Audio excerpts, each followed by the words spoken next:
Hello everyone, তোমরা সকলে কেমন আছো বলো? আমরা তো ভীষণ খুশি আছি। আশা করি তোমরা সকলেই জেনে গেছো যে দুদিন হলো আমার দিদির বেবি হয়েছে। সেই খুশিতেই আমি কিন্তু দেখতে চলে এসেছিলাম আমার দিদিভাইকে। আর এই যে দেখো আমার দিদিভাই কিন্তু এখন শুয়ে আছে, যেহেতু এখন অসুস্থ আছে, তাও ভালো আছে খুব। আর এই হচ্ছে আমাদের নতুন সদস্য, দেখে তো একদমই চোখই ফেরতে পারছিলাম না সোনাটাকে। আর এই হচ্ছে তার দিদুন, ওনারও দেখে দেখে আর শেষ হচ্ছে না, ওখানেই দাঁড়িয়ে আছে, কন্টিনিউ গিয়ে থেকে দেখছি।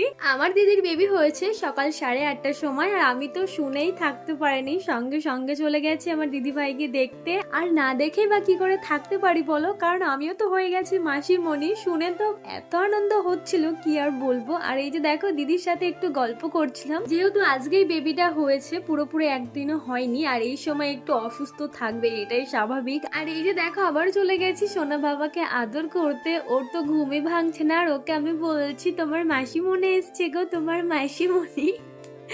ওইরকম ভাবে ওর সাথে কথা বলছিলাম। আর এই যে দেখো আর যাইবার দিদি এখন গল্প করছে, আর এদিকে তারপর আমি চলে আসলাম দিদি ভাইয়ের কাছে। আর সত্যি কথা বলতে গিয়ে তো 1 ঘন্টা মতো সময় ছিল, টাইমটা যে কিভাবে কেটে গেল নিজেও বুঝতে পারলাম না। আর তোমাদের দাদা ভাইয়ের তো কৃষ্ণগড়ি পোস্টিং, তার জন্য না আমি দিয়ে চলে গেছে, যেহেতু ওর 4টের সময় রোল কল ছিল। আর এদিকে মা যাইবো বাড়ি চলে যাচ্ছে, যেহেতু রাতে কাউকে থাকতে দেবে না। তো টাটা।